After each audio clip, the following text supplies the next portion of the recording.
comme prévu aussi, lundi prochain, le 28 mai, que tout le Québec va passer au vert avec l'accord du Dr Arruda et de la santé publique. D'abord, dans les maisons, les rassemblements privés, comme prévu au vert, 10 personnes maximum, mais dans les cours arrière des maisons, 20 personnes maximum. Dans les restaurants et les bars, à partir de lundi prochain, il pourrait y avoir 10 personnes par table à l'intérieur, mais 20 personnes par table sur les terrasses, à l'extérieur des bars et des restaurants.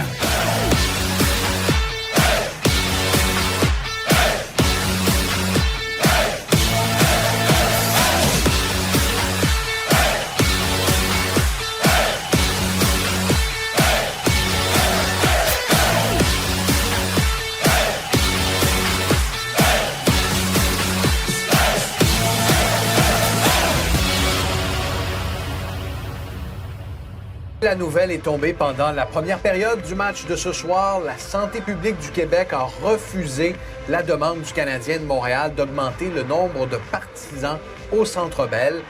Hier, l'organisation révélait avoir demandé au gouvernement de pouvoir jouer à domicile devant 10 500 personnes.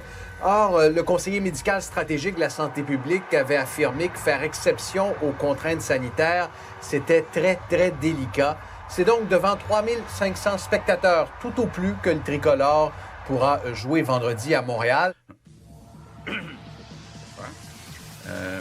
Sacrez-nous patience, Montréal. Gérez donc vos problèmes de jauge là, avec votre 3500 qui va nous faire avoir l'air d'une maudite gang de zouaves à la face de la mairie. D'ailleurs, pendant que tu ouvres la porte, je peux juste la garder ouverte un peu?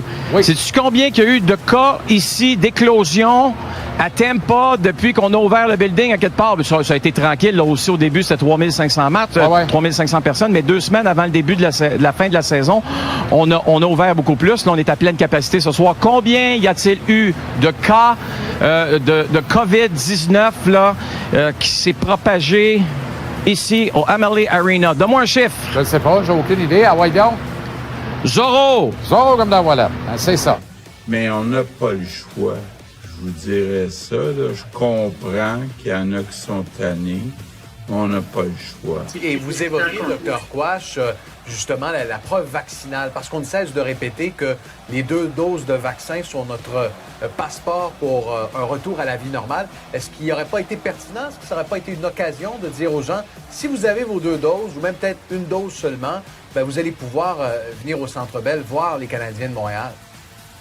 Ben, je pense qu'on aurait pu tenter de faire un projet un peu similaire à ce qui a été fait en Europe et aux États-Unis. Pardon? On a toujours fait les choses correctement. Ça rajoute une couche de complexité. Donc, je veux dire, pour couper la poire en deux, on peut aussi demander qu'il y ait une distance qui soit maintenue et un port du masque.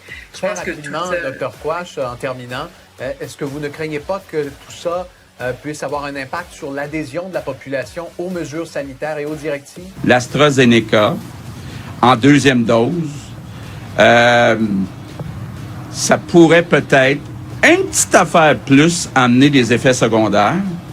Puis, changer de dose, ça pourrait peut-être mieux protéger. Je vais être bien sûr que c'est ça, là, c'est ça. Si on change de dose, on pourrait être un petit peu mieux protégé. C'est le contraire, madame. Êtes-vous sûr? Es-tu rassuré? Bien, comme je vous dis, là, je pense qu'il y a moyen de demander 2 doses ou un test négatif, mais il faut que la santé publique le demande. Il y a un plan. Il y a des plans, fait que c'est ces plans-là qu'on essaye d'anticiper. Est-ce que le ton infantilisant de « je vous donne ceci, il va arriver cela », ça fonctionne encore compte tenu que les Québécois sont vraiment écœurés? À un moment donné, on n'a pas le choix. On n'a pas le choix actuellement, avec le variant, avec toutes les raisons que je mentionnais tantôt, la situation dans nos hôpitaux, on n'a pas le choix que de continuer à faire attention.